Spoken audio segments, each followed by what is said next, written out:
उधर खेल मंत्री गौरव गौतम ने जनता टीवी से खास बातचीत की और इस दौरान उन्होंने खेल महाकुंभ, राहुल गांधी के वोटर लिस्ट में गड़बड़ी के आरोप और कांग्रेस के संगठन विस्तार समेत कई मुद्दों पर प्रतिक्रिया दी। सुनिए क्या कुछ कहा।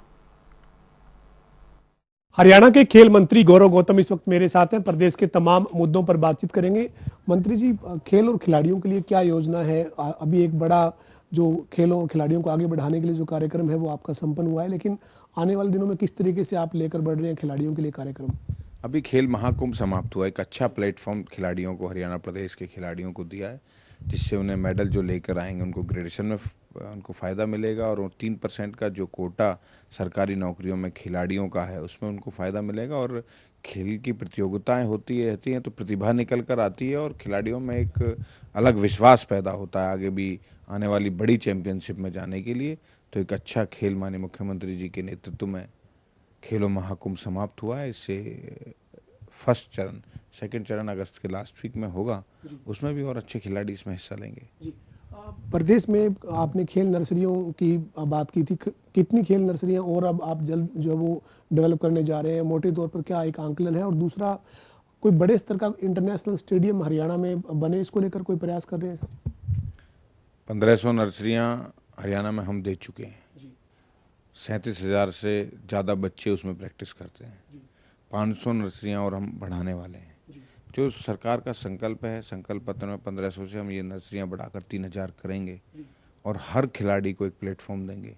ये हमारा जो संकल्प नायब सिंह सैनी सरकार का है उस पर काम कर रहे हैं। और माननीय मुख्यमंत्री जी ने पलवल के अंदर अंतर्राष्ट्रीय स्टेडियम की घोषणा की है। पंचकुला के स्टेडियम को अपग्रेड कर रहे हैं, फरीदाबाद का स्टेडियम अपग्रेड हो रहा है। मुझे लगता है कि इंटरनेशनल जैसे ही स्टेडियम होंगे। तो आपके पास जो खिलाड़ी आते हैं सर या मुलाकात करते हैं, अभी आपको लगता है कि खिलाड़ियों के लिए तमाम जो योजनाएं हैं उनको और बेहतर करने की ज़रूरत है? पिछले अनुभव को देखकर और ज़्यादा क्या बेहतर करने की रणनीति बन रही है सर? ये हमने प्रयास किया है कि बच्चे खिलाड़ियों को अच्छा इंफ्रास्ट्रक्चर दें, खेल की सुविधाएं उनको सामान पहुंचे टाइम से उनके पास, और जो उनके बीमा जो स्कीम माननीय मुख्यमंत्री जी ने चलाई है, जो बच्चे इंजरी हो जाते थे और उसके बाद खेल छोड़ देते थे, पैसे की कमी के कारण उनकी इंजरी नहीं ठीक से करा पाते थे और गेम छोड़ देते, लेकिन ये सरकार 20 लाख तक का फ्री बीमा देकर उनको इस पर काम कर रही है।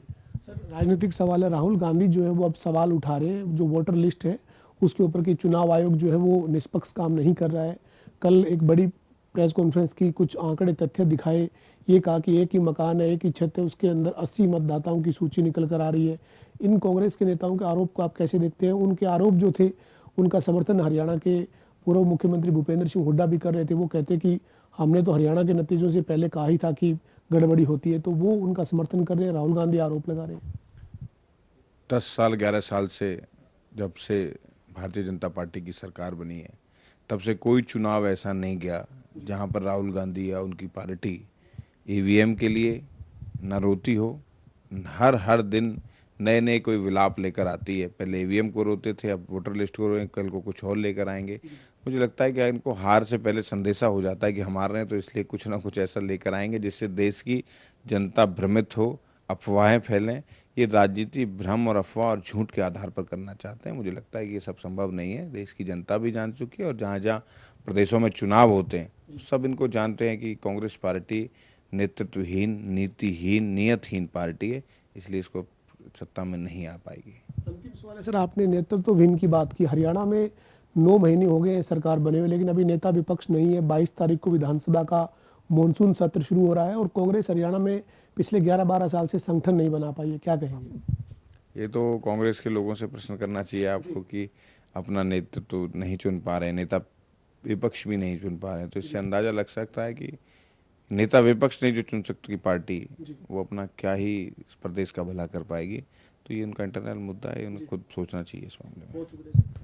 हमारे साथ हरियाणा के खेल मंत्री गौरव गौतम थे, जो कह रहे हैं कि खेल और खिलाड़ियों के लिए तमाम योजनाएं विभाग और सरकार जो बना रहे हैं और जो खेल महाकुंभ है उसका दूसरा चरण जो वो अगस्त के आखिरी सप्ताह में होगा। इसके साथ ही कांग्रेस के ऊपर कई मुद्दों पर निशाना गौरव गौतम ने साधा है। वीडियो जर्नलिस्ट विजेंद्र सिंह के साथ पवन सिंह, जनता टीवी, चंडीगढ़।